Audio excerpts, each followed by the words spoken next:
ایام تشریق کی وضاحت 11 ذوالحج سے لے کر 13 ذوالحج تک یعنی 3 دنوں کو ایام تشریق کہا جاتا ہے، اور تکبیر تشریق جو ہے یہ 9 ذوالحج کی فجر سے لے کر 13 ذوالحج کی عصر تک پڑھی جاتی ہے۔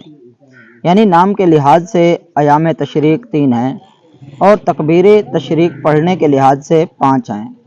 مسئلہ ذہن میں بٹھا لیجئے، 9 سے 13 ذوالحج یعنی یہ 5 جو دن ہیں، ان دنوں میں ہر وہ نماز جو ہم با جماعت ادا کریں گے اس کے بعد کم از کم 1 مرتبہ تکبیر تشریق پڑھنی واجب ہے اور 3 مرتبہ پڑھنی افضل ہے۔ تکبیر تشریق حضرت ابراہیم اور حضرت اسماعیل اور حضرت جبرائیل امین علیہ السلام کے کلاموں کا مجموعہ ہے۔ جس وقت حضرت جبرائیل علیہ السلام کو اللہ پاک نے جنتی دبا لے کر حاضر ہونے کا حکم دیا، حضرت جبرائیل امین نے جنتی دمبا لاتے ہوئے بلندی سے ہی یوں پڑھا، اللہ اکبر اللہ اکبر۔ یہ آواز سن کر حضرت ابراہیم علیہ السلام نے نگاہ مبارک اٹھائی، حضرت جبرائیل امین علیہ السلام جنتی میڑا لے کر حاضر ہو رہے ہیں۔ اس وقت حضرت ابراہیم علیہ السلام نے پڑھا، لا الہ الا اللہ واللہ اکبر۔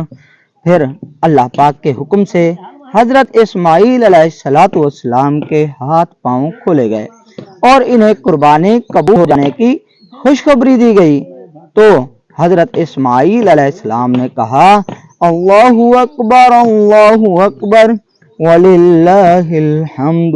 اس وقت حضرت جبرائیل امین علیہ السلام، حضرت ابراہیم اور حضرت اسماعیل علیہ السلام نے جو کچھ پڑھا ان کو آپس میں ملا دیا گیا، اسے تکبیر تشریق کہتے ہیں۔ یعنی اللہ اکبر لا الہ الا اللہ واللہ اکبر وللہ الحمد۔